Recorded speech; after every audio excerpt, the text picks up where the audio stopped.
What's going on, everybody? We're talking about wholesalers today. Specifically, if you don't know what a wholesaler is, they're the people that are calling you nonstop if you own a home. They've got the bandit signs on the side of the road. We buy houses, any condition, quick cash, blah, blah, blah, blah. They're going to send you postcards in the mail. So we're going to talk specifically, what are they? What are they doing to buy that home? And then more specifically, why it is not in your best interest to work with them, even if you need cash quickly. It's still in your best interest to work with somebody else, and we're going to get into that later, so stick around. So first off, what the hell is a wholesaler? A wholesaler is someone traditionally who is not licensed in real estate. That's a very key distinction.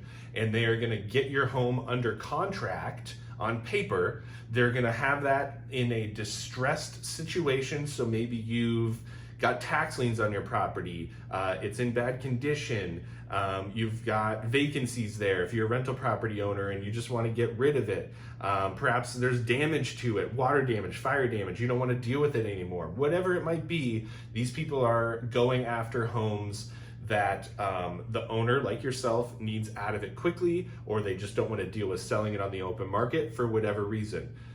They're going after distress. That's the key word here, is distressed properties or distressed assets. So what do they do in this situation? They basically take a property, they get it under contract for under market value. A term called after repair value means what the home, once repaired, would sell for on the open market.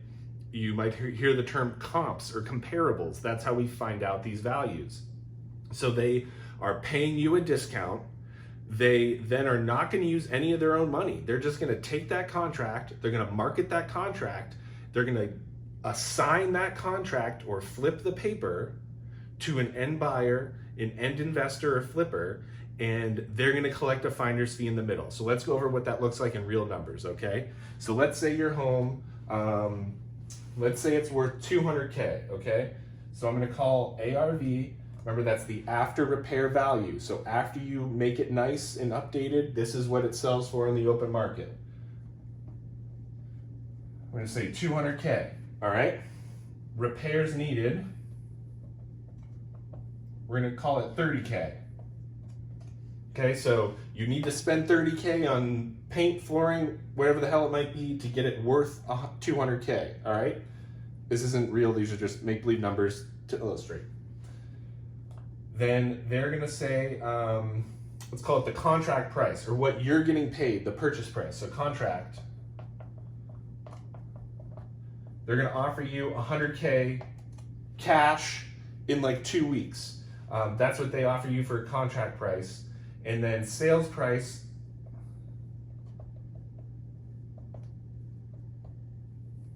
let's call it 125. So here's what's happening. Your property is worth 200K. It needs 30K of work to be worth 200K. I'll jump back over here, sorry. It needs 30K of work to be worth 200K. They're gonna pay you this contract price of 100K. That's what's on paper, okay?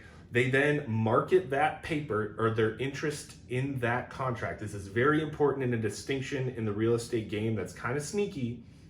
If you are marketing a property without a real estate license, that is illegal in most instances. So what they have done is they have gotten an ownership stake or a contractual stake in the home or in the property, and that's what they're marketing. So they're gonna go out to all their flippers and all their cash buyers and institutional lenders, or whoever the hell they're dealing with, and they're gonna say, hey, I got a house, it's worth 200K, it needs 30K of work. The sales price for the investor or the end buyer who's actually gonna pay out of pocket for this is 125K. That doesn't look like a 5 at all, does it? Hold on. 125K. So this delta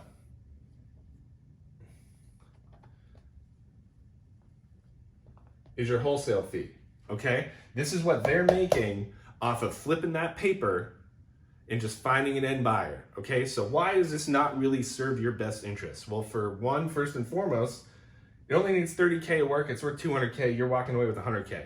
Maybe that's worth it to you, maybe it's not. Personally, I would wanna know what all my options are. So the problem with talking to these people and going through these people and these wholesale people is that they're only interested in doing this. They can't help you do anything else because they're not licensed and they're not able to do it. So that's where people like myself, other real estate agents and brokers come in. We can do this. This is easy. Anybody with a damn phone can do this in a contract, right? We have the ability to do this and then some. So we can lay all your options out in front of you. Maybe we list it at a discount. Maybe we list it for the 125 or the 130 on the open market, and we find a family who's gonna come in, put in the 30K worth of work, and then you're gonna end up with more, they end up with a deal, we all win, and we just don't have this extra middleman involved, okay? The point being, the other point of having a license and making sure that the person you're working with has a license is because that means they have a fiduciary responsibility to you, meaning they need to do right by you and work in your best interests, okay? These guys are working for their fees. That's the end of it. Now, many people say, oh, real estate agents, they just work for commissions too. Fine. I am under legal obligation to present you with all of your options and have you make that decision. If you're not getting this plus 2 or 3 other options in timelines, in scenarios to best serve you and your situation, they're not working for you. So that's what people like myself and my team bring to the table is, yes, you might be in this situation. Yes, you might need a cash quick close, but before you make that decision, I would want you to know every option that's out there in front of you. So that's why it's so important to not work with these wholesalers and instead work with a licensed agent. Even if it's not me, work with whoever the hell you want. Just make sure who you're working with and selling your home, especially under distress, is licensed and knows what the hell they're talking about. Now, not all licensed agents know how to do this. There's a very specific type of agent, an investor-friendly agent, who knows how to do this and has the people that can handle this. So that's kind of a whole other topic, but I digress. That's what a wholesaler is. That's what they do. They're not actually selling your home. They're selling the contract they get it under. They're collecting a fee, and really any other agent can do that and then some, and make sure that you are served best and that the option you choose is truly the right one for you. So that's why it's so important to work with somebody who's licensed. I feel like I said licensed a lot in this video. Sorry about that. Kind of quick at the end, some things. When these people call you, first question you should be asking is, are you licensed? Get their license number. Look them up on the local board of realtors if they are licensed. All our information's out there. Find out what kind of person they are. If they are not licensed, specifically ask them, are you going to buy and hold this and close on it? Or are you going to flip the paper or assign the contract? You can use either one of those. I like flip the paper personally.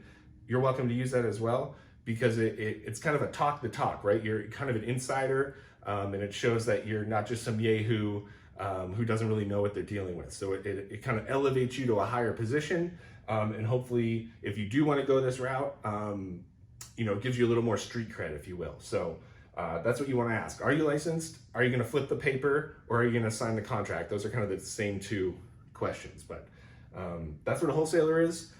If you have a property in distress and you're interested in what your options are, that's what we're here for. Reach out. We'd love to run through the scenario with you, either locally sit down with you or run on a webinar on a Zoom. Happy to do either one. So thanks so much. See you in the next one.